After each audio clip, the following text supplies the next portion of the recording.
This is another cooking edition. I'll be cooking chicken fried steak, mashed potatoes, and some spinach with bacon and tomatoes. It's just really good stuff. Okay, for the mashed potatoes, let's get that started. We got some water here. We got the heat on high. We're gonna add a little bit of salt. And then we're gonna add our potatoes. We're gonna let them boil so we can mash them. Put some butter, maybe a little bit of cream cheese, salt, and pepper. So all-purpose flour, probably about 2.5 cups of all-purpose flour. And then we're gonna want to season the flour with, I would say, about 1.5 tablespoons of salt. And we're gonna meet that with 1.5 tablespoons of black pepper. Okay, so we got some half and half here. We're gonna do probably about 2.5 cups. Just to make sure our cube steak gets nice and soaked in that half and half. Spinach, bacon, and tomatoes. We're gonna wanna chop this up in some little pieces here because we don't want big old chunks in the spinach. Throw the bacon in the pan. I love that sound there. That's how you know your pan's nice and hot and ready for the cooking.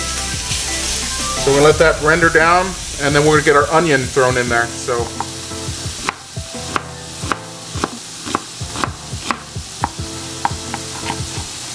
get that thrown in with the bacon.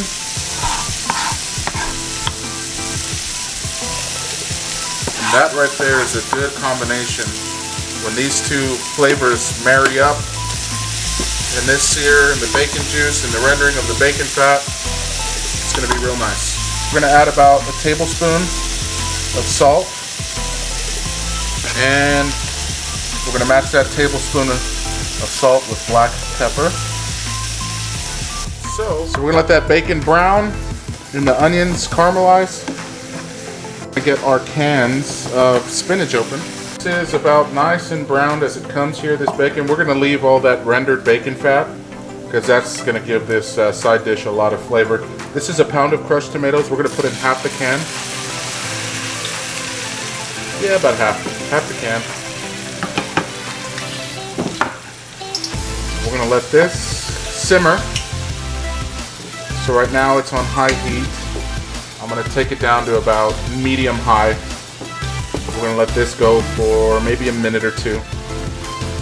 Okay, so we got our spinach in with our tomatoes, onion, and bacon. And now we're just letting it simmer for about 10 minutes on a medium-high heat. Okay, we're gonna put our seasoned cube steak in the flour. Make sure it gets all covered up. Add some pressure down to open up that steak to give it a bigger size. Press the flour, compact it on the surface of that cube steak. We're gonna go to our half and half. And then we're going back into the flour. It's right here, and it's important to smash it because that's gonna open up your steak there. And it's gonna make it real flaky and see that? You gotta dust them biscuits. Are you ready for dinner? What? You are? Is Daddy making chicken fried steak? Yes. Make sure our oil's nice and hot. Got the fluke meter there. Oh yeah, 375, 385, that's perfect. Okay, so this is the money shot here. This is what gets everybody excited, is frying these chicken fried steaks here. And we're gonna let that cook for about 8 to 12 minutes, depending on the size and everything, but that's gonna get, at 375 for about 10 minutes, is gonna get you a nice golden crust on your chicken fried steak. Okay, it took about 45 minutes for 6 small medium-sized potatoes to boil. I've got about a cup of cream cheese, 2 tablespoons of salt, 2 tablespoons of pepper, and then we're gonna go Let's take our chicken fried steak out here. And then we're gonna go about a half cup butter to 6 medium-sized potatoes. So we got cream cheese, salt, pepper, butter, and about 2 cups of milk. And this is gonna make some really good mashed potatoes to go with our chicken fried steak. Okay, let's assemble a plate here. Chicken fried steak. We got some of our spinach here with tomatoes, onions, bacon, salt, pepper. And then some mashed potatoes here that have cream cheese, butter, salt, pepper. And I always like to eat my chicken fried steak, or my wife does, with A1 sauce.